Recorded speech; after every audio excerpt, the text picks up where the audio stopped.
Rising cases from Omicron spread are leading to staffing shortages, and bad weather across the country is also causing massive flight delays and cancellations across our nation. Airlines say they've had several workers calling out sick. That's creating staffing issues, including right here at Tampa International Airport. 10 Tampa Bay's Eric Glasser joins us live from TPA. Obviously, Eric, not what travelers want to hear on their way to visit family for the holidays. How many flights are we talking about here? You know, by this afternoon, Ryan, they said that they had 19 bona fide cancellations here at Tampa International, but there have been a lot more delays. So as the afternoon progresses, that equipment's not here. We may see even more than that. Still, that makes up only about 4% of the air traffic here at Tampa International. Not a very large number unless, of course, you're on one of those flights, and very inconvenient, especially on Christmas Eve. I'm pretty concerned right now. Angie Mason was planning to spend Christmas Eve in New Mexico, a family trip in jeopardy now because of a wave of cancellations and delays impacting their flight. Planned this for months and you think everything's going to go smoothly, but that's not always how it works. Throughout the day, the arrival and departure boards at Tampa International told the story. Rough weather and a number of airline workers calling out sick because of COVID, creating a domino effect that eventually made its way to Tampa Bay. You know, you think that it's going to be a sunny day and you're not going to have issues with weather, or there's just a lot of factors. You've got the plane coming from a different town, and you just have to be patient and hopefully it'll work out. At TPA, United Airlines was hardest hit so far, 9 cancellations and several delays. Delta Airlines had 5 canceled flights, and a handful of other airlines saw 1 or 2. In a statement, United apologized, saying, "We're sorry for the disruption, and we are working to rebook as many people as possible and get them on their way for the holidays."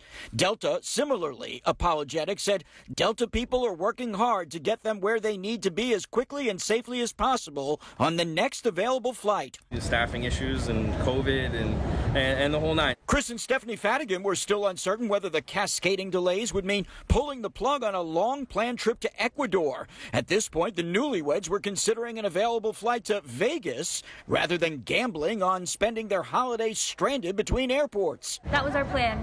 Something we didn't know where. We can go anywhere from there, drive to a national park or something, and make the best of it. For those who may not have been able to get on another flight, it's not all terrible news as far as the holiday is concerned. Christmas Day is notoriously a very slow travel day, so some of those folks who may not have been able to get onto another flight do have an opportunity likely to travel tomorrow, and likely then able to get where it is that they intended to go, at least to see family or friends on Christmas Day. Very important as this continues to unwind. If you do have a flight, be sure to check with your carrier ahead of time.